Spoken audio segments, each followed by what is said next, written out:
Even if you are not into art, chances are some of these are familiar to you. You may or may not know it, but they are some of the most famous paintings in the world. They have been studied, copied, reproduced, and reinterpreted so many times. If you notice, these famous paintings are Western, so when Pinoy artists pay homage to them, some contextualize them. Take, for example, Edvard Munch's Scream. Krishna, Rosette, Nanola-Marcos reinterprets it and sets it in a Philippine setting. Instead of having someone screaming a silent cry, making things a bit psychedelic and frightening, Nanola-Marcos gives us a fish vendor shouting for people to buy his solitary humongous fish, which he might have just purchased from the fisherman in the background. From being a horror picture, we have a rural ambulant vendor. Then we have Vermeer's The Girl with the Pearl Earring. Nanola-Marcos once again contextualizes the painting by closing her eyes to us as she is about to enjoy a cup of palamig. Did she order pineapple, melon, or calamansi? We don't know. We can't tell. Her pursed lips and the rest of her facial expression hints of some flirtation, though.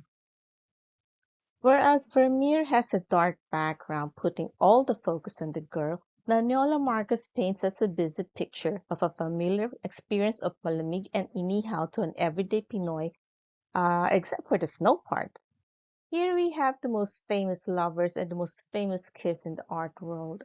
It would be easy to think that a Filipino artist would simply paint a Filipino couple in barong and saya, but no. The artist with the profile name of Adivan Kram makes it less sensual and overly innocent and loving with a common subject in Philippine art, a mother embracing her child. He also incorporates a religious theme by giving them a shared halo, so perhaps we are looking at another common Philippine theme, the Virgin Mary and Child. Of course, it's not only Western paintings that are remembered by today's artists. Joko Gregorio pays homage to the father of Philippine art and our very first national artist for visual arts, Fernando Amorsolo, and his equally famous Filipina maiden. Gregorio does not contextualize it, but just redraws the maiden into something more cartoonish and cute. He also paints a more layered background. Amorsolo gives us the field, the trees, and the sky, with a man busy farming. Gregorio, meanwhile, gives us the palayan, the trees, more palayan, the hills and the mountains and the sky.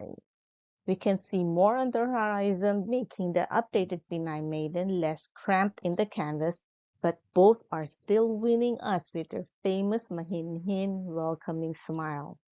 Contextualizing famous paintings is not only fun, but also essential.